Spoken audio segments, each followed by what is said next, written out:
My 2019 Yamaha YZ450FX is now street legal, and this is how I did it. Let's go for a ride.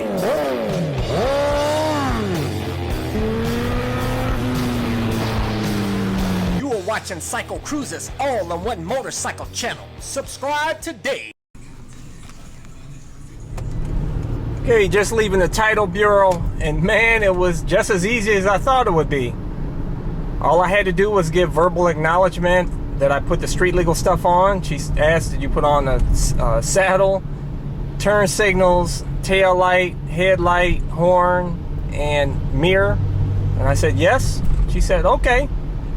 Printed out my title, changed it over from an off-road title to a motorcycle title. Cost me $16.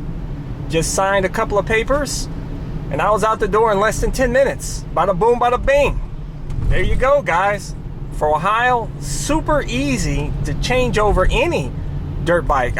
I saw, on Craigslist, I saw a Honda CR500 two-stroke that was street legal. He had it plated. So you can plate any dirt bike, and you don't have to get an inspection.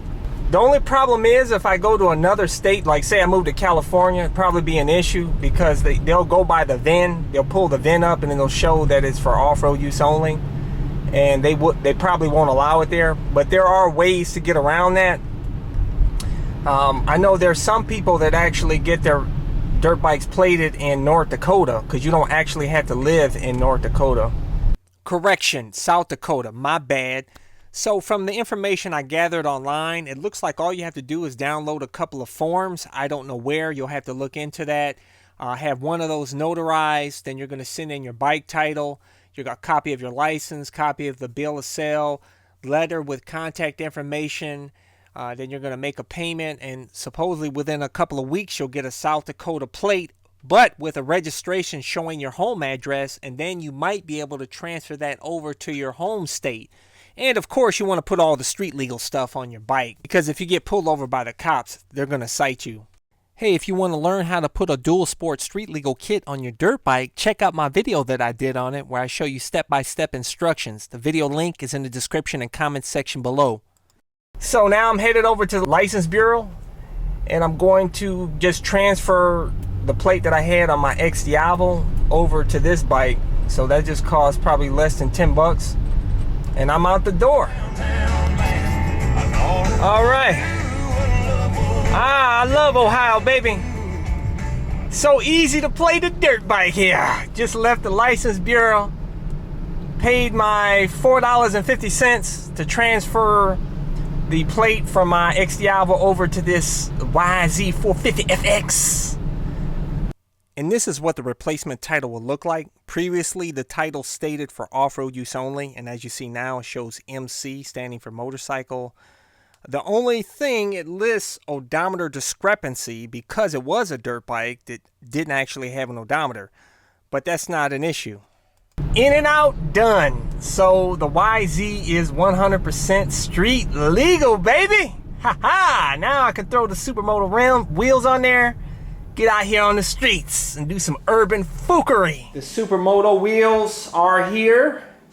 And stay tuned for the video unveiling of those wheels. And also I'm making them tubeless, and that'll be a separate video to show you the process that I'll be taking to make them tubeless, which I think will work out right. If they don't work out, I can always go back to putting tubes in them. So it's not that big of a deal, but I believe it will work out great, and I'll give you long-term reviews on it as well. So stay tuned for those videos. I'm getting this bike out on the street. I can't wait to, good things come to those who wait. This was all about building this bike up. And then, of course, it'll be really awesome and beautiful when I get on this bike and be able to ride it. I did initially ride it when I first got it home down the street and back. And I'll tell you, this thing is a torque monster. It's a wheelie machine, man. It's going to make a sick Supermoto, guys. And it's going to be fun when I get it to the track. Reason I haven't gone to the track is because they have weird hours, man. They only open up certain times of the day at 4 o'clock in the afternoon or something. And some days are open, some days are not. They don't answer the phone calls. So I don't know. It's kind of sketchy here around here as far as off-road places. in Northeast Ohio. You know, it kind of sucks. I may even end up making this a straight up supermoto machine and just use my WR250R for any dirt trails or anything I want to do. But I will, you know, I will make it a priority to get this to the MX track though in dirt form, but it'll probably spend a lot of time in supermoto form if I like the supermoto way. Like I said, this is all new to me. We'll see how it works out, guys. I love the dual sport life, but we'll see if the supermoto life is just as good or better. And that's what this channel is all about, shared experience with you guys. But anyways, like I said, here in Ohio, you can plate any motorcycle you want. You can plate a two-stroke. You can plate any bike you want, man. That's what's awesome about Ohio. So there's a lot of cool things here in Ohio. Like I said, small businesses, you're tax exempt up to $250,000 a year. You don't have to pay Ohio state taxes. Just pay your federal. That's it.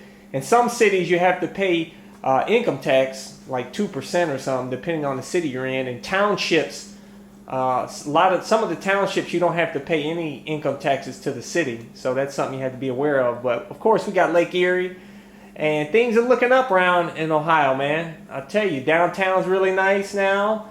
And, of course, 3 seasons out of the year is nice, except for winter. And some winters are better than others. However, I manage to ride year-round here in Ohio. So, and after seeing what happened in North Carolina, I don't think I'll be moving there, man. God bless you all out there. I hope you guys all made it out okay and didn't get beat up too bad by the flooding. But they don't have that tax exempt status up to $250,000 like Ohio has, man.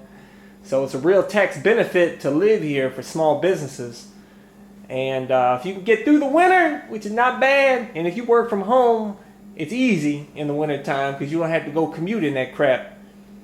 But anyways, for those of you guys that always asking me about my gear, especially my camo pants, my leather jackets, boots, gloves, helmets, my cameras, all my stuff. I always include links in the description and comment section of my videos.